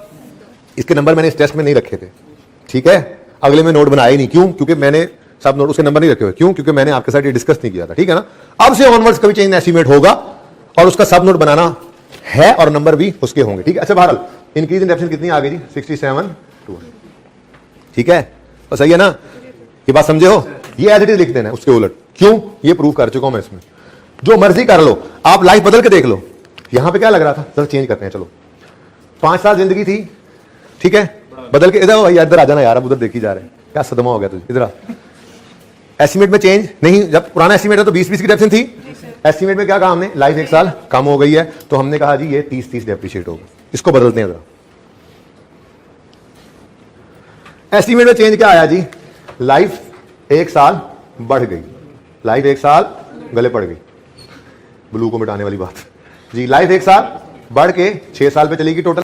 अब 60 को हमें अब डिवाइड करना पड़ेगा 4 पे, तो हर साल डेप्रिसिएशन 15 आएगी, ठीक है। अब करंट ईयर में डेप्रिसिएशन 5 से कम हो गई, लेकिन फ्यूचर में ये 40 होनी थी, 45 हो रही है, ठीक है ना। तो 5 से फ्यूचर में, दोनों एग्जांपल देखे ना हमने, तो इसलिए भाई प्रूवन है ये बात। सिर्फ करंट ईयर निकालो, उसको उल्टा दो, जब तक रेजुअल वैल्यू ना हो कोई मसला नहीं हो। रेजुअल वैल्यू आएगी आइए सेड में, उसको सोचना भी मन है, सोचेगा बच्चा अपनी जिम्मेदारी पे सोचेगा, ठीक है, समझे बात। करंट ईयर को देखो, अगर तो डेप्रिसिएशन बढ़ रही है चेंज की वजह से, तो फ्यूचर में उसी को उल्टा के लिख दो, कॉमन है। पर अगर करंट ईयर में कम हुई है तो उसी को उल्टा के लिख दो, फ्यूचर में उतना बढ़ना है। समझ आई ये बात? करंट में 5 से डेप्रिसिएशन चेंज की वजह से कम हुई, अब फ्यूचर ईयर्स को देखो तो फ्यूचर में अगर चेंज ना होती तो 40 होती डेप्रिसिएशन, चेंज की वजह से 45 हो गई, तो 5 से बढ़ गई, क्योंकि 60 ही बचा था जिसने डेप्रिशिएट होना था, ठीक है। 2 साल पे कर लो, 3 पे कर लो, 10 पे कर लो, ठीक है। तो कंक्लूडेड बात, जिस करंट ईयर को सुकून से देखोगे, अब देखो ये बदल गया। करंट ईयर में 20 डेप्रिसिएशन होती, पुराने एस्टीमेट के हिसाब से एस्टीमेट बदला तो डेप्रिसिएशन कितनी आई है? 15। भाई ये यहां से लगाया हो ना, यहां से लगा कर, ठीक है जी। 15 आई डेप्रिसिएशन, तो 5 से डेप्रिसिएशन कम हो गई, डेप्रिसिएशन 5 से कम हो गई, तो फ्यूचर की डेप्रिसिएशन 5 से, सोचने की जरूरत भी नहीं है, प्रूव कर लिया हमने दोनों तरफ से, ठीक है। और अगली बात तो फिर आपको पता है, डेप्रिसिएशन कम हो तो प्रॉफिट बढ़ता है, वो आप देख लेंगे। अब इस सवाल पे आगे, ठीक है। इतना मुश्किल था इसमें, ये थोड़ा सा मसला था, बच्चा परेशान हो सकता था। अच्छा होता कि ये डेप्रिसिएशन थोड़ी कम होती तो आप सुकून से 205 यहां लिखते, फिर कहते ये चेंज एस्टीमेट अगर ना होता तो ये डेप्रिसिएशन होती, एस्टीमेट चेंज की वजह से ये आई है, फिर फर्क देखते ज़्यादा रिलैक्स रहते। लेकिन आई कैप का सवाल है ना, ठीक है, तो उसने तो मुश्किल ही बनानी थी बात बीच में, तो हमने वो भी सीख लिया, ओके। अच्छा, अब ये 112 कैसे आया है, कितने बच्चों को समझ नहीं आ रही, अभी तक नहीं समझ आ रही। 617 800 पर पुराने एस्टीमेट, स्ट्रेट लाइन मेथड है ना, ऊपर देखा करो आप लोग, जब नीचे देख के कुछ ढूंढते हो ना अपने रजिस्टर्स पे, तो फिर आप खो देते हो बात जो मैं कर रहा होता हूं, ठीक है ना। मेथड था स्ट्रेट लाइन कंप्यूटर्स पे पुराना 33%, तो स्ट्रेट लाइन में रेट कॉस्ट पे लगता है, बोलो, मैं राउंड करके बोल रहा हूं। एसेट ऑलरेडी कितना डेप्रिशिएट हो चुका है? 500। टोटल कॉस्ट कितनी है इसकी? 600। मैं राउंड करके बोल रहा हूं, ठीक है ना। अब 600 पे आप अगर 33% लगाओ तो वो आता है 200। 500 ऑलरेडी डेप्रिशिएट हो चुका है, तो मतलब 600 वाली चीज 700 डेप्रिशिएट होगी। ये तो मुमकिन नहीं है, वरना होता यही कि कॉस्ट पे रेट लगाते पुराने वाला और डेप्रिसिएशन लिख लेते। पर मसला यह है कि ये डेप्रिसिएशन लिखें तो जो पहले हो चुकी है इसको ऐड करें तो कॉस्ट से भी ऊपर चला जाता है। तो इसलिए मजबूरन हमें ये नहीं लिख सकते थे। हमने देखना था कि बच ही कितना गया है, क्योंकि इसमें फुली डेप्रिशिएट होना है। फुली डेप्रिशिएट वाला सवाल इसीलिए इससे पहले करवाया हुआ था, ठीक है। तो फिर हमने देखा जी इसकी 1,12,000 ही कॉस्ट बची है। मैक्सिमम यही डेप्रिशिएट हो जाती। अगर हम स्ट्रेट लाइन पे होते तो इस साल में ये फुली डेप्रिशिएट होकर बुक वैल्यू इसकी 0 हो जाती। समझो बात? 112 अगर एस्टीमेट चेंज ना होता तो ये डेप्रिसिएशन होती। एस्टीमेट में आ गया चेंज, तो अब डेप्रिसिएशन कितनी हो गई ये हमने कैलकुलेट की हुई है सवाल में। अब दोनों का डिफरेंस देखा तो डेप्रिसिएशन 67,200 से क्या हो रही है हमारे साल में? क्या हुई? डिक्रीज। अगले साल को तो सोचना ही नहीं है, उसको ऑपोजिट करके लिखते हैं, ठीक है। अब करंट ईयर में डिक्रीज हुई डेप्रिसिएशन, जिसकी वजह से प्रॉफिट इंक्रीज हो जाएगा, ठीक है। और फ्यूचर ईयर के इंक्रीज इन डेप्रिसिएशन की वजह से फ्यूचर ईयर के प्रॉफिट्स डिक्रीज हो जाए, ठीक है जी। ये सब नोट है किसका? चेंज इन एस्टीमेट का। चेक करते हैं, वर्किंग देखें पहले। Working effect on profit due to change. नजर आ रहा होगा उम्मीद है, नहीं आ रहा तो अखा सही कराओ। असल में आप बीच में चले देखो जी, इधर देखो 61,225 की डेप्रिसिएशन हमने, ये डेप्रिसिएशन क्या है? करंट ईयर की डेप्रिसिएशन 61,225। इधर क्या ये पता नहीं क्या है, ये कुछ गड़बड़ है। एनीवेज 1,12,000 आपने मुझे ये गलत लिखवाया होगा ना, ये फिगर गलत लिखवा दी होगी। 1,12,000 हमारी पुरानी डेप्रिसिएशन। अगर एसिड ना एस्टीमेट में चेंज आता तो एसिड की डेप्रिसिएशन क्या होती? 112, ठीक है। चेंज की वजह से डेप्रिसिएशन कितनी आई है ये आपने पता नहीं मुझे कहां से लिखवाया। मैंने वर्किंग से लिया, आपकी वर्किंग में क्या है? 52 है, 50 हाँ, बुक वैल्यू के ऊपर आपने रेट लगाया। चलो बताओ भाई बताओ, ये फिगर गलत होगी। ये आपने अपनी वर्किंग में देख के बतानी थी मुझे, तो फिर इसको सही कर लेंगे भाई, इसको सही कर लेना सब नोट को टेस्ट मान के जी। इसके नंबर नहीं थे सर, आप मुझे दिखा दें कोई बच्चा वर्किंग जो हमने की थी, हमने जो की थी। तुमने तो टेस्ट में की हुई है भाई, सही है मेरी 112 बिल्कुल सही है। 40% यही आता है 44 साल। अब भाई इसको सही कर लेना, टेस्ट 1 में इस वर्किंग को सही कर लेना जी। अब इसको मैं सही कर रहा हूं, आप भी सही कर लो। ये ओल्ड है और 44,800 ये है आफ्टर चेंज इन एस्टीमेट, ठीक है जी। बहरहाल 112 डेप्रिसिएशन होती, आ गई 44,800, तो डेप्रिसिएशन में डिक्रीज है। और वो डिक्रीज कितना है? 67,200। फिर भाई सही कर लो, ठीक है। 67,200, तो फिर अगले सालों में यही 67,200 से इंक्रीज आ जाएगा। बस सोचना नहीं, ठीक है। ये फिगर सही हो जाएगी भाई, ओके, ठीक है जी। अब ये वर्किंग है, इसमें क्या बताया गया है? इसमें ये बताया गया कि डेप्रिसिएशन डिक्रीज हो रही है चेंज की वजह से करंट ईयर में, कितने से? 67,200 से, जिस वजह से प्रॉफिट इस साल का बढ़ जाएगा। सादा सी बात है, ठीक है। और फ्यूचर ईयर्स में इतनी डेप्रिसिएशन इंक्रीज हो जाएगी प्रॉफिट से, इसी वजह से। अब चलते हैं अपने मेन नोट पे।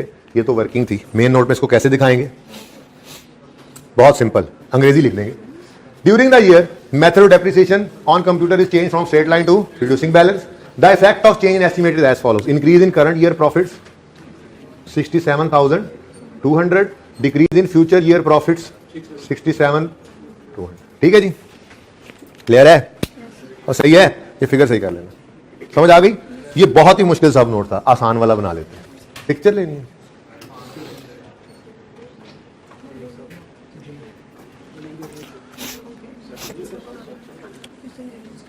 जल्दी करो, कितना टाइम नहीं बनता था इसका वैसे।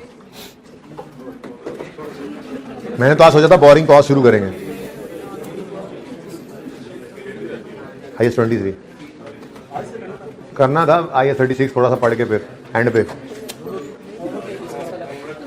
होमवर्क कैसे दूं अगर पढ़ाऊंगा नहीं? अच्छा जी सुने, ये मैं डाल रहा हूं, अब 7 वालों से ले लेना भाई जिन्होंने लेना। यार अब ऐसी बात नहीं बताते होते किसी को। अच्छा जी, अब आते हैं अपने टेस्ट 2 पे। टेस्ट 2 में भी क्या आया जी, एस्टीमेट में चेंज आया है, ठीक है। अच्छा, अब ये नोट हम पहली बार बनाएंगे, ये बना हुआ नहीं है, सब नोट यहां बनाएंगे, ठीक है जी। अब बनाया हुआ है, वाह मैंने बनाया हुआ है, मुझे लगा शायद मैं नहीं बनाया, बहरहाल हम तो अपना काम करेंगे जी। प्लांट में एस्टीमेट में चेंज आया है, ठीक है। इधर देखो, प्लांट स्ट्रेट लाइन मेथड 25 साल था, ठीक है। तो पहले ओल्ड डेप्रीसिएशन यानी बिफोर चेंज वो निकाल लेते हैं, आसान सा काम है जी। 475 डिवाइडेड बाय 25 जी कितनी होती? 19। इसमें तो मसला नहीं है ना, फुली डेफिसिट होने वाला। लो अब सुकून से समझ आएगी ये बात, ठीक है। 475 बटा 25 ये आ गया जनाब 19। अब एस्टीमेट में चेंज आया तो न्यू या रिवाइज डेप्रीसिएशन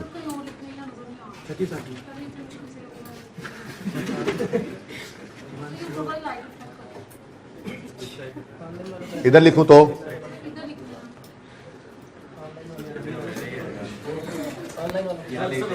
इसके ऊपर लिख दूं, okay. Old depreciation before change, ये आई हमारे पास कैसे जी? 475 डिवाइडेड बाय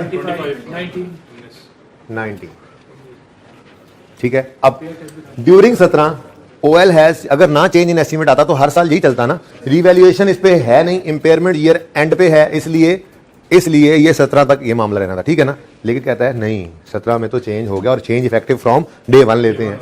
और डेप्रिसिएशन मेथड ऑफ प्लांट जो है स्ट्रेट लाइन से रिड्यूसिंग बैलेंस पे हो गया, न्यू रेट है 10%, तो new depreciation after change in estimate ये आपने निकाल ली थी, ये फिर मुझे बता दो। चलो ठीक है जी, कर लेते हैं। 360 मल्टीप्लाइड बाय, ये आपकी वो वर्किंग जो थी ना, वर्किंग उसमें ये हुआ पड़ा था। वर्किंग नंबर क्या था भला?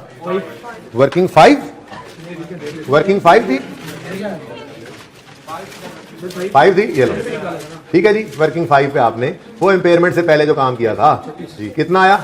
अब देखो भाई बताओ, अगर एस्टीमेट में चेंज ना आता तो डेप्शन हुआ करती 19, लेकिन एस्टीमेट में चेंज आया, डेप्शन 36 पे, तो बढ़ गई। इंक्रीज इन डेप्रीसिएशन कितना? 17। Increase in depreciation of current year 17 है, ठीक है। तो अगली बात एज इट इज आपने लिख दिया, decrease in depreciation of future years 17, ठीक है। अब नोट में क्या लिखोगे? अंग्रेजियां मारोगे, ठीक है। वही अंग्रेजियां जो पहले मारी कि ड्यूरिंग द ईयर एस्टीमेट में चेंज आया है, रेट स्ट्रेट लाइन से रिड्यूसिंग बैलेंस पे चला गया है, और उसका इफेक्ट ये है इंक्रीज इन डेप्रीसिएशन अगर बढ़े तो प्रॉफिट ने क्या होना है? कम। तो आप यूं लिखोगे डिक्रीज, यानी कि पिछले सवाल में पहले इंक्रीज आया था फिर डिक्रीज, इसमें पहले डिक्रीज है फिर इंक्रीज जी। Decrease in profit of current year by 17 और increase in profit of future years by 17। मुश्किल या आसान? आसान है, ठीक है। तो बस करना ये, इस साल पुराने एस्टीमेट की डेप्शन निकालनी है और इस साल नए की तो आपने निकाली होती है, दोनों कंपेयर करना है। अगर करंट ईयर में डेप्शन का इंपैक्ट बढ़ना है तो फ्यूचर ईयर्स में उसको कम करना। प्रूव कर चुका हूं, इसलिए आप सोचना बंद, बस लिख लिया करो एज इट इज उल्टा के, ठीक है। सब नोट के अंदर जाके क्या करोगे? अंग्रेजियां मारोगे ऐसे, change estimate during 17 depreciation method of plant was change from straight line to reducing balance. The new depreciation rate would be 10% due to above change. Depreciation for the current year has increased, whereas profit for the year has decreased by 20 million. और वो 20 कह रहे हैं, हम 17 कह रहे हैं, क्या वजह है? 16 डेप्शन, हाँ उसको छोड़े, कैलकुलेशन मिस्टेक आई थिंक है ये, इसमें चेक नहीं ना कि मैंने ब्लैक कर दिया था। आपने इसको बनाना है, ठीक है। क्या करना है? मैं भी इनको अपडेट कर दूंगा, भाई सब अपडेट कर देंगे, मैं इनको बता दिया, ठीक है ना। ये फिगर आ गई, कोई मसला तो नहीं है इसमें, कोई ऐसा मसला? 36 इंटू 10% तो ठीक है, लेकिन ये 360 बटा 23 क्यों हुआ पड़ा है? कोई रिवैल्यू तो नहीं होती पहले? इंपेयरमेंट के बाद की डेप्शन ली गई है। पहले एस्टीमेट चेंज हमने किया है या पहले हमने इंपेयरमेंट की है? तो फिर ठीक कह रहे हैं ना वो लोग, ठीक है जी। 400 की बजाय 360, इंपेयरमेंट पहले हुई है, ठीक है। उसके बाद फिर आपने डेप्रिशिएट किया ना, तो आपने ये 36 की डेप्शन निकाली थी इंपेयरमेंट के बाद, ये इम्पेयरमेंट से पहले वाली थी, दोनों एक जैसे रखो, ठीक है ना। असल में सवाल कंटिन्यूटी में जब हो रहा था तो सारी चीजें मुझे भी याद होती हैं, कल वाली बात भूल गई थी। 360/23। अगर चेंज एस्टीमेट ना आता तो इंपेयरमेंट के बाद क्या करते होते हैं, रिवाइज बुक वैल्यू को रिमेनिंग लाइफ पे डेप्रिशिएट करते हैं। यही काम किया, बताओ 16, ठीक है जी। फिर 36, तो फर्क कितना पड़ा, 20, ठीक है। अच्छा, अब ये इतना अच्छा नोट नहीं बना हुआ, जो नोट मैंने टेस्ट 1 के अंदर बनाया ना वो इस दफा बनाया, ये पिछले वाले बस ऐसे लिखा दिया। जो इस दफा नोट बनाया है टेस्ट 1 में, उसकी फिगर जो सही करके अपडेट कर देंगे। आपने उसी तरह का नोट इसके लिए भी प्यारा सा बनाना है। तो जब सब नोट बनाना पड़े चेंज एस्टीमेट का, तो एक छोटी सी वर्किंग करोगे पहले। वर्किंग में ओल्ड डेप्रिसिएशन और रिवाइज डेप्रिसिएशन दोनों का फर्क लोगे। अगर इंक्रीज हो रही है करंट ईयर में तो फ्यूचर को डिक्रीज, और अगर डिक्रीज हो रही है करंट ईयर में फ्यूचर को इंक्रीज, और डेप्रिसिएशन का इंपैक्ट प्रॉफिट पे लिख के बताना है नोट के अंदर। बस ये कहानी है, ठीक है जी।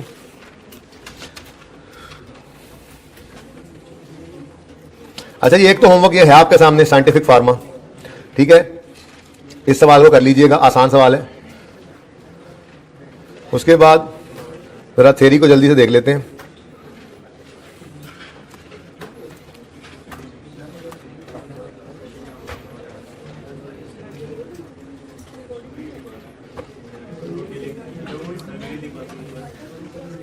अच्छा जी, ये आपने पढ़ लिया था फ्यूचर कैश, I36 में वापस आ गए, ठीक है जी। फ्यूचर कैश फ्लोज में, फ्यूचर कैश फ्लोज को वैल्यू यूज में लेते हैं, बोलो लेते हैं भाई। ये आपका सबसे इंपॉर्टेंट आज का होमवर्क है। ये टेस्ट 1 के क्वेश्चन में और टेस्ट 2 के नोट वाले क्वेश्चन में आपने चेंज इन एस्टीमेट का नोट बनाने हैं, ठीक है। वो दोनों नोट बना के आइएगा और आपने अपडेट करके मुझे चेक करवाने हैं, ठीक है। जैसे मैंने यहाँ पे वर्किंग्स की, आपने नोट भी ऊपर लिखना है। जैसे टेस्ट 1 में नोट बना हुआ है ना, उसकी सिर्फ फिगर सही होनी है, उसकी वर्किंग थोड़ी देर पहले आपने देखी थी, ठीक है ना। और जो टेस्ट 2 है उसमें उस जैसा एज इट इज नोट आपने बनाना है और वही मुझे दिखा देना है। फिर वो बच्चों को दोबारा अपलोड कर देंगे ऑनलाइन वालों को, ठीक है ना। ये तो खुद ही बना के भी आएंगे, चलो इनको देख भी लूंगा। अच्छा जी, future cash flows in value in use. हम वैल्यू इन यूज निकालने के लिए फ्यूचर कैश फ्लोज को डेप्रिशिएट का उसको प्रेजेंट वैल्यू पे लाते हैं ना, डेप्रिशिएट उसको प्रेजेंट वैल्यू पे लेके आते हैं। बोलो अब फ्यूचर कैश फ्लोज में कौन कौन से कैश फ्लोज आने चाहिए, कौन कौन से नहीं आने चाहिए, इसकी डिस्कशन एग्जांपल में हमने कर ली थी। लेकिन एक नजर आपने इसको पढ़ना था, पढ़ा था। क्या कुछ आ सकता है, cash inflows from continuing use, cash outflows that are necessary to generate inflows from use और नेट डिस्पोजल प्रोसीड। क्या कह रहे हैं, कंटिन्यूइंग यूज से जो इनफ्लोज आएंगे एसेट के, कंटिन्यूइंग यूज से जो इनफ्लोज आएंगे और उस एसेट को यूज करने के लिए जो आउटफ्लोज हो, ये रेलेवेंट है। इसीलिए तो हमने लोन की प्रिंसिपल अमाउंट या इंटरेस्ट पे करने को ये नहीं कहा था कि ये एसेट को यूज करने का कैश फ्लो है, ठीक है। टैक्स को भी हमने यही कहा था। हमने अपग्रेड को भी क्या कहा था, भाई ये वाले एसेट को यूज करने का खर्चा नहीं है, इस एसेट के ऊपर कुछ अपग्रेड करके फिर उसके ऊपर से एक्स्ट्रा प्रॉफिट भी कमा रहे ना भी ना, ये उस एसेट के कैश फ्लो के अंदर नहीं आता, ठीक है। लेकिन बाकी सारा कुछ ऑपरेशनल कॉस्ट पेट्रोल लग रहा है, मेंटेनेंस हो रही है, ओवरऑलिंग हो रही है, इन सबको हमने क्या कहा था, ये एसेट को यूज करने के लिए, यानी उस एसेट को यूज करके जो कैश इनफ्लोज लेने हैं वो यूज करने पर जो आउटफ्लोज लग रहे हैं वो रेलेवेंट है, ठीक है। और ये दो चीजें हो गई, इनफ्लोज और आउटफ्लो कौन से जी, कंटिन्यूइंग यूज से आने वाले इनफ्लोज और फिर उस यूज के लिए किए जाने वाले आउटफ्लोज, ये दो चीजें हो गई। और तीसरी चीज थी net disposal proceeds at the end of life, जो एंड पे जो कबाड़ियों को देकर पैसे मिल रहे हैं ना, वो भी रेलेवेंट कैश फ्लो है, ठीक है। क्या कुछ शामिल नहीं करना, कैश इनफ्लोज और आउटफ्लोज फ्रॉम फाइनेंसिंग एक्टिविटीज। अब लीज आपके सिलेबस में नहीं है, FAR 2 में है, ठीक है ना। बाहर FAR 2 में आप जब जाएंगे तो आप देखेंगे लीज के अंदर भी क्या होता है, लाइक लोन है, lease is like loan. Loan में पैसे होते हैं, लीज में एसेट आता है, ठीक है ना। लीज इज लाइक लोन, और लोन की प्रिंसिपल रीपेमेंट जैसे हो रही होती है, ऐसे ही लीज की इंस्टॉलमेंट में एक प्रिंसिपल अमाउंट होती है और दूसरा इंटरेस्ट होता है। लेकिन आप इसको छोड़ें, अगर पर्चे में दे दे तो ये ध्यान में रखना, lease is like loan. Loan की प्रिंसिपल रीपेमेंट होती है तो लीज की भी प्रिंसिपल रीपेमेंट होती है। लोन पे इंटरेस्ट होता है तो लीज पे भी इंटरेस्ट होता है। अगर पर्चे में दे दे गलती से तो आपको जेन में सिर्फ क्या याद रखना है, lease means loan, like loan नहीं, लीज मींस लोन, तो आपके लिए फिर ये लोन ही बन गया, ठीक है। तो लोन के ऊपर पे किया जाने वाला इंटरेस्ट हो, चाहे लोन की प्रिंसिपल अमाउंट की रीपेमेंट हो, ये आपके एसेट के यूज वाले कैश फ्लोज में नहीं है, आउटफ्लोज में, इनको आपने इग्नोर करना है। फिर इनकम टैक्स रिसीट्स और पेमेंट्स को भी इग्नोर करना है। नंबर 4 पहले पढ़ो, cash flows improving, cash flows for improving और एनहांसिंग एसेट्स परफॉर्मेंस, इसको भी इग्नोर किया था। क्यों, इस हाल में खड़े हुए एसेट के बारे में सब डिसीजन लेने हैं। इसको अगर आप इंप्रूव कर रहे हैं तो वो इंप्रूवमेंट इस एसेट की तो फिर कैश फ्लोज ना हुए, फिर वो तो अपग्रेडेड एसेट है, ठीक है ना। तो हमने ना तो अपग्रेड की कॉस्ट को आउटफ्लो लिया था, ना ही अपग्रेड की वजह से होने वाले इनफ्लोज को हमने इनफ्लोज में लिया था। क्लियर है ये बात, याद आ रहा है। और लास्ट है cash outflows that have already been recognised as liabilities, ठीक है। तो ये हमने एक रूल्स निकाल दिए थे, ठीक है। तो ये फ्यूचर कैश फ्लोज की एग्जांपल्स हमने अच्छी खासी प्रैक्टिस कर ली थी। एक पॉइंट इसमें आ रहा है, cash flows from a future restructuring to which entity is not yet committed, ये आउट ऑफ सिलेबस है, ये आप FAR 2 में जाकर पढ़ेंगे। रिस्ट्रक्चरिंग कहते हैं कि मैंने आपको मिसाल दी थी कि नेस्ले वाले जो हैं वो पानी भी बना रहे हैं, दही भी बना रहे हैं, जूस भी बना रहे हैं, वो दही बनाने का पूरा यूनिट ही उड़ा दें, ठीक है। कोका कोला वाले जो है वो बांग्लादेश में भी हैं, पाकिस्तान में भी हैं, इंडिया में भी हैं, श्रीलंका में भी हैं, वो बांग्लादेश से ही निकल आए। Now this is called restructuring. इस रिस्ट्रक्चरिंग की प्रोविजंस बनती हैं जो IAS 37 FAR 2 के अंदर आप पढ़ेंगे, उसके अंदर जाके हम वो सीखते हैं, ठीक है। तो इसलिए फिलहाल तो ये सिलेबस में है नहीं, ये सीधा सीधा यहाँ पे लिखा हुआ भी आ जाए तो इसका भी इम्कान नहीं है, इसलिए इसको आउट ऑफ सिलेबस कर दें। बस फिलहाल इतना ही काफी है जितना हमने पढ़ लिया, ठीक है। कौन कौन से आउटफ्लोज को इग्नोर करना है, टैक्स को, इंटरेस्ट को, लोन के प्रिंसिपल अमाउंट को, फ्यूचर की किसी अपग्रेड को और एक्रूवल्स को, ठीक है जी। और कौन से कैश फ्लोज लेने हैं, कॉन्टिन्यूइंग यूज से जो इनफ्लोज आए और उस यूज के लिए जो आउटफ्लोज किए, और नेट डिस्पोजल प्रोसीड। अच्छा जी, उसके बाद अगली बात रह जाती है रिकवरेबल अमाउंट में दो चीजें थी, एक थी वैल्यू इन यूज, ये अगली एग्जांपल आपने की होगी घर पे, इसमें आपको डिस्काउंट रेट ही नहीं मिला, फिर सवाल कैसे किया था? मैंने शुक्र है बोल दिया था जाते जाते ना, मेरे अल्फाज ये थे कि रिक्वायरमेंट जरा ध्यान से पढ़ लेना। अगर मैं ये ना बोलता ना तो आते साथ ही बच्चों ने क्या कहना था, सर डिस्काउंट रेट तो गिवन ही नहीं था, और भाई उन्होंने प्रेजेंट वैल्यू भी नहीं मांगी हुई, सवाल में जस्ट ये कहा था नेट कैश फ्लोज बता दो, इनफ्लोज आउटफ्लो लेके नेट कैश, इनको डिस्काउंट नहीं करना था। कितने बच्चे डिस्काउंट रेट ढूंढते रहे स्टिल, माशाल्लाह 10 12 15 बच्चे हैं मेरे माशाल्लाह। बाद में रिक्वायरमेंट, भाई रिक्वायरमेंट सबसे पहले पढ़ते हैं। उसके बाद भाई ये 1 2 3 4 5 के सॉल्यूशंस मैंने टीए को दे दिए थे, प्रैक्टिस क्वेश्चंस हैं अपने राइस की बुक की, ठीक है। ये ट्राई किए थे, कितने बच्चों ने किए थे? ये आसान लगे? आप हाथ में खड़ा किया करो कैमरे के सामने वाले भाई, ठीक है। ये इधर होके बैठो, आपका हाथ ही नजर आया तो जी, ठीक है। चलो अच्छा, अब आ जाओ, जो चीजें बाकी हैं इसको अब उड़ा दें आज, ठीक है। अब फिर कल IAS 23 फ्रेश माइंड से शुरू करेंगे और फिर परसों भी पढ़ेंगे, और इस टेस्ट के अंदर भी बोरिंग कॉस्ट होगा, इंपेयरमेंट भी होगा, IAS 16 भी। देखो जब तक हमारा बंच चल रहा है ना, IAS 16 से आपकी जान नहीं छूटेगी, ठीक है। हाँ, IAS 16 के साथ चीजें ऐड हो रही। देखो इंपेयरमेंट आया और छाया, इंपेयरमेंट आया और छा गया, अब बोरिंग कॉस्ट आते ही छा जाएगा, ठीक है।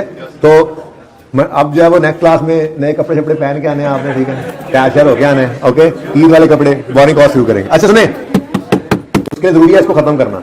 बाकी कोई छोटी मोटी चीज इसकी रह गई, जैसे अभी तक IAS 16 रहता है, वो भी करना है। हाँ, ऐसे ही कोई छोटी मोटी चीजें रह जाती हैं, वो इकट्ठी होती रहती हैं, फिर वो हम बाद में उनकी तरफ वापस आ जाएगा, इसलिए रिलैक्स रहना है, आपने टेंशन नहीं लेनी, लिखते जरूर रहना है।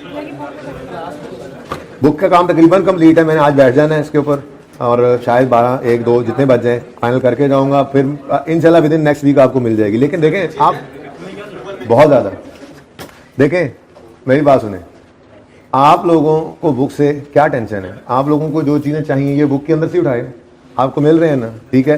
तो जब तक काम नहीं होता आप सुकून से पढ़ते रहें, जब बुक आ जाएगी तो मैं आपको बताऊंगा, जाके ले लीजिएगा। अच्छा सुनिए, रिकवरेबल अमाउंट में दो चीजें थी, एक वैल्यू इन यूज, दूसरा fair value less cost to sell. Value in use की तो हमने डिस्कशन अच्छी खासी कर दी, अब दूसरी चीज रह जाती है cost to sell. Cost to sell में क्या कुछ आता है कॉस्ट टू सेल में? क्योंकि फेयर वैल्यू तो वही है जो मार्केट से आपको पैसे जो है वो ऑफर होते हैं, जो मिल रहे होते हैं, ठीक है ना, तो वो तो मार्केट की वैल्यू जो है वो दी होती है, उसमें मसला नहीं होता। मसला आता है कॉस्ट टू सेल के अंदर कि पर्चे के अंदर को 10-12 कॉस्ट टू सेल दे दे, मिसाल 10-12 ज्यादा हो गया, कुछ 4-5 दे दे, उसमें से 2-3 आपने लेने हो और 2-3 इग्नोर करने हो, ठीक है। तो इसके लिए ये पता होना चाहिए कि कॉस्ट टू सेल में या सेलिंग कॉस्ट जो है या इंक्रीमेंटल कॉस्ट जो है, इसके अंदर क्या कुछ हो सकता है। अब fair value less cost to sell की डिस्कशन में कहता है जी, fair value is normally market value, if no active market exists it may be possible to estimate the amount that the entity could obtain from disposal. वो कहता है fair value वैसे तो वही है जो मार्केट में वैल्यू है, अगर कोई एक्टिव मार्केट ना हो तो फिर एंटिटी से पूछ लो, हाँ भाई आपको कितने मिल जाएंगे, कहेंगे यार हम साहिल ने कहा था कि अपना ये एसेट हमें दे देना इतने में, तो हम इतने मिल ही जाएंगे। तो सवाल में ऐसा गिवन हो तो वो फेयर वैल्यू आप कह सकते हैं, लेकिन नॉर्मली ऐसी लड़ाई में भी आपको नहीं डालेगा, फेयर वैल्यू गिवन होगी सवाल में। अब डायरेक्ट सेलिंग कॉस्ट्स में क्या कुछ होता है? लीगल कॉस्ट, क्या मतलब? आप अगर आज एसेट बेचते हैं, ठीक है, अपना एसेट बेचते हैं, तो आप वो सेल डीड वगैरह बनवाने के लिए अली और वो एग्रीमेंट वगैरह आप करते हैं, ठीक है ना, स्टाम्प वगैरह बनाने के लिए आप उसके लिए एक लॉयर हायर कर लेते हैं, ठीक है। तो लीगल कॉस्ट जो है वो आप उस लॉयर को पे कर रहे हैं जो पैसे हुए, तो आप लिख सकते हैं लीगल कॉस्ट, लॉयर को पैसे दिए, लिखते हैं साथ साथ। कॉस्ट ऑफ रिमूविंग एसेट, क्या क्या, अच्छा अभी कुछ लिख तो रहा नहीं मैं, सुनो। फेयर वैल्यू जो आपको मार्केट वैल्यू मिलनी है, ठीक है। कॉस्ट सेल में क्या कुछ हो सकता है, सबसे पहले हमने देखा जी लीगल कॉस्ट। लीगल कॉस्ट में हमने लिख लिया मिसाल के तौर पे लॉयर को पैसे दिए या स्टाम्प पेपर वगैरह लिए, बहरहाल ठीक है ना, रजिस्ट्री करवाई, बस ठीक है, एक दो बातें लिख ली। नेक्स्ट बयाना नहीं है लीगल कॉस्ट, शुरू ही हो जाता है, बयाना लीगल कॉस्ट है, बयाना इज नॉट लीगल कॉस्ट, बयाने हैं वो पैसे हैं उस प्रॉपर्टी के। अच्छा एडवांस है वो, डाउन पेमेंट है, अच्छा लाइक डाउन पेमेंट, अच्छा जी सुनो एडवांस है। कॉस्ट ऑफ रिमूविंग एसेट, आपने एक एसेट बेचना है, ठीक है, वो आपके पास इंस्टॉल्ड है, ठीक है ना। आपने कहा भाई मैंने ये एसी बेचना है, बंदा आया उसने कहा जी एसी मुझे दे दें, आपने कहा ठीक है उतार के ले जाओ। मैं कहा भाई साहब नहीं, मुझे यहाँ पे पैसे लिए हैं आपने, कहा ठीक है कोई मसला नहीं, कितने का एसी लेना, उन्होंने कहा 50,000 का लूँगा मैं। आपने कहा ठीक है, आप बैठे ना चाय शाय पिए। आपने फ़ोन किया अपने इलेक्ट्रीशियन को, उसने कहा यार जल्दी से आ जा, ये एसी उतार के तो ये बेचना है, बंदा आया बैठा है। वो आया भागा भागा, वो सारे काम छोड़ के उसने एसी को अनइंस्टॉल किया, रिमूव किया और टैक्स चेक करके आपके हवाले कर दिया। आपने एसी बेचा, 50,000 जेब में डाल दिए। अब बंदा एसी लेके चला गया, इलेक्ट्रीशियन अभी भी खड़ा है, आप उसको देख रहे हैं, वो आपको देख रहे हैं। आपने कहा हाँ क्या करना है, उन्होंने कहा यार मैं आया हूँ, काम किया है, ये एसी बिक ही नहीं सकता था अगर मैं उतार के ना देता तो। मैंने कहा हाँ तो फिर 1,000 रुपया दे मुझे। तो आपने फिर जेब से 1,000 निकाला और उसको दे दिया, तो आपको फिर 49,000 ही मिले ना। ये भी एग्जांपल है। टैक्सेस पेड, सेल के ऊपर जो टैक्स पे करते हैं आप, इंसिडेंटल होता है। मंडी में गए, बकरा मंडी, अभी ईद गुजरी है ना, ठीक है, उस पर आप बकरा खरीदने गए, तो बकरा बेचने वाला जो वहां पे बैठा हुआ था चारपाई डाल के, ठीक है, परेशान हो गया। वो जो चारपाई डाल के बैठा था, जो ढेर सारे बकरे लेके आया हुआ है, उसको गवर्नमेंट ने कहा हुआ है कि जो बकरा तुम बेचोगे उसके पीछे, हर बकरे के पीछे तुम्हें जो है वो 100 रुपये टैक्स देना पड़ेगा मिसाल के तौर पे। अब वो बकरा अगर 5,000 का उसने बेचा, सॉरी जरा कम पैसे हैं, ठीक है, वो तो मेहमा होगा, अच्छा फिर टैक्स भी 1,000 कर लो। हाँ जी, गवर्नमेंट ने कहा 2,000 रुपये टैक्स देना पड़ेगा तुम्हें हर बकरा फरोख्त करने पर। अब बकरा उसने 50,000 का बेचा तो 2,000 उसको हुकूमत को देना पड़ेगा। तो ये बकरा बेचने के लिए सेलिंग कॉस्ट ही है। ये टैक्सेस कोई वो इनकम टैक्स उसको ना सोचने लग जाना, ये सेल के ऊपर टैक्स है। जो आपने मतलब वो एसेट बेचा है ना, उसको बेचते हो जो टैक्स गवर्नमेंट ने लिया, वो क्या होता है, सेलिंग कॉस्ट। तो टैक्सेस पेड को आप अगर लिखना चाहें तो लिख लें बकरा बेचने पर टैक्स, ठीक है। अच्छा अगली बात, कॉस्ट्स ऐसे बड़ा, कॉस्ट्स नेसेसरी टू ब्रिंग, बस सारे ही वो निकले, मैं तो इंसान समझता था।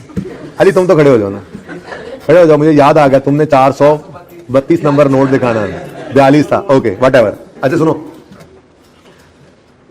Costs necessary to bring the asset into a condition to be sold.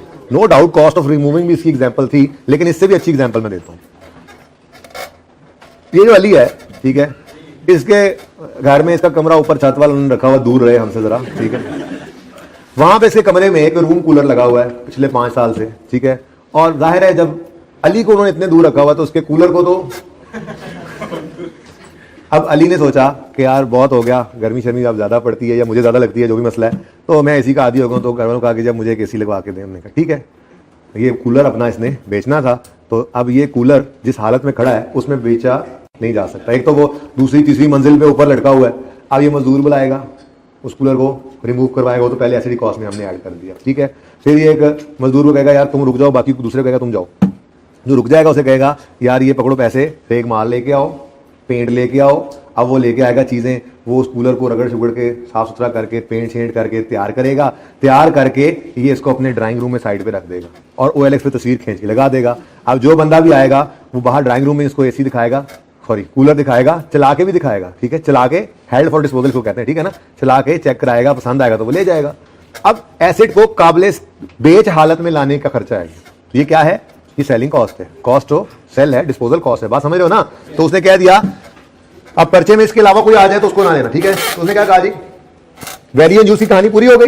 दूसरी चीज क्या है, fair value cost to sell. ने कहा जी फेयर वैल्यू तो वो है जो मार्केट से आपको पैसे मिले, लेकिन अगर कोई आपने लीगल कॉस्ट इनकर की, कोई हुकूमत ने पाकिस्तान को टैक्स पे किया उस बेचने के ऊपर, उस सेल के ऊपर, कोई आपने जो है वो ऐसा खर्चा किया कि वो नेसेसरी था उस एसेट को सेलेबल कंडीशन में लाने के लिए, वहां खड़ा हुआ जंग का मारा हुआ थोड़ा बिकना था, सेलेबल कंडीशन में लाने के लिए जो आपने खर्चे किए। या चौथी चीज क्या थी, होगी, सारी बातें कर ली मैंने, कॉस्ट ऑफ रिमूविंग एसेट, ठीक है। तो ये क्या है, ये डिस्पोजल की कॉस्ट है, आप इसको लेंगे, ठीक है। However redundancy and similar costs, for example where a business is reorganized following the disposal of an asset, are not direct selling costs. वैसे तो ये भी आउट ऑफ सिलेबस बात इसलिए है क्योंकि ये रिस्ट्रक्चरिंग से रिलेटेड बात है, जो ऊपर रिस्ट्रक्चरिंग मैंने आपको बताई, लेकिन चलो इसको थोड़ा समझाने की कोशिश करता हूं। मिसाल के तौर पे आपने जो अपना एक एसेट, मतलब आपने पूरा अपना डिवीजन बंद कर दिया था, दही आप बनाना बंद कर दी, अब उनके मुलाजिम जो कुछ तो चले गए, कुछ जो यहां रुके हैं उनको आपने ट्रेनिंग दी अब जूस बनाने की, तो ये ट्रेनिंग कॉस्ट उस एसेट की डिस्पोजल कॉस्ट नहीं है कि आप उसको जो माइनस करने बैठ जाओ, बात समझ रहे हो ना, ये बिजनेस के ऑनगोइंग एक्सपेंसेस में आएगा। बहरहाल इसको भी आप इग्नोर कर सकते हैं, लेकिन ये है कि मिसाल के तौर पे वो ये कहे कि जी ये एसेट जो है ये बेचने के बाद, सवाल में आ सकता है ना कि ये एसेट जो है कॉस्ट टू सेल इसकी ये है, साथ उसने लिखा हो कि जी जब ये एसेट बेच लेंगे ना तो चूंकि हमारे नए एसेट को चलाना नहीं आता होगा, इसकी जगह जो एसेट पेश होगा उसको चलाना नहीं आता होगा हमारे एम्प्लॉय को, तो हम उसको ट्रेनिंग देंगे, ये उसकी कॉस्ट है, तो उसको हमने वो इस किस्म की कोई बात कर रहा है, ठीक है ना, कोई बात समझ आ गई। तो फेयर वैल्यू बाजार से मिलेगी, कॉस्ट सेल में क्या लेना है, लीगल कॉस्ट ले लेना, कॉस्ट ऑफ रिमूविंग एसेट ले लेना, टैक्स को पे किया वो ले लेना, और नेसेसरी कॉस्ट जो उस एसेट को सेलेबल कंडीशन में लाने के लिए जरूरी थी वो आप कॉस्ट टू सेल में ले सकते हैं, ठीक है। लास्ट थिंग इज इंडिकेटर्स, बस ये आखिरी बात है, इसमें भी जो कुछ समझ ना आया वो इंशाल्लाह कल बात करेंगे, सिर्फ जो है ना हम थोड़ी बात इसको बस देख रहे हैं इसको। देखो भाई, मैंने आपको पहले दिन ही ये बात बता दी थी कि डेप्रीसिएशन की तरह इंपेयरमेंट हर साल नहीं होती, डेप्रीसिएशन तो हर साल करनी है हमने, कोई इंडिकेटर, उसका इंडिकेटर ये थोड़ा ये चल रहा है एसेट इस्तेमाल हो रहा है वैल्यू लूज कर रहा है, बस ठीक है, डेप्रीसिएशन का कोई इंडिकेटर नहीं होता, हर साल डेप्रीसिएशन हमने चार्ज करनी है, ठीक है। लेकिन इंपेयरमेंट सिर्फ उस सूरत में हम चार्ज करते हैं जब इंपेयरमेंट टेस्ट लगे और इंपेयरमेंट लॉस आए। अब इंपेयरमेंट टेस्ट कब लगता है, जब कोई इंडिकेटर हो। कौन कौन से इंडिकेटर्स आ सकते हैं, एक्सटर्नल और इंटरनल, दो तरह के स्टैंडर्ड डिस्कस करता है, बहुत ही इंपॉर्टेंट डिस्कशन है एमसीक्यूज के पॉइंट ऑफ व्यू से। आप अगर देखोगे आईकैप के रीसेंट पास पेपर्स भी, तो उनमें उसने ये इंपेयरमेंट जो है इसके अंदर एमसीक्यूज अगर टेस्ट किए हैं तो उसने इंडिकेटर्स को बहुत ज्यादा ध्यान में रखा हुआ है, ठीक है। अब एक्सटर्नल इंडिकेटर्स क्या है, मैंने एक आपको मिसाल दी थी, जो यूटोंग आई थी, कंपेटिटर आया था, वो क्या था, एक्सटर्नल। आपका क्या कसूर है कि कंपेटिटर आ गया, ठीक है ना। तो कंपेटिटर का आना is an external source indicator, ये एक्सटर्नल, हमारा अपना कोई कसूर नहीं है, बस मार्केट के अंदर एक और कंपेटिटर आ गया, मार्केट के अंदर टेक्नोलॉजी आ गई नई, मार्केट के अंदर एसेट की वैल्यू कम हो गई, ये दोनों एक जैसी बातें ही हैं, ठीक है ना, सही है। देखो पढ़ के एक्सटर्नल सोर्सेज में, N unexpected decline in assets market value, किस वजह से हो सकता है भाई, ऐसा भी हो सकता है कि चलो भारत सादा बात, वो टेक्नोलॉजी का चेंज हो,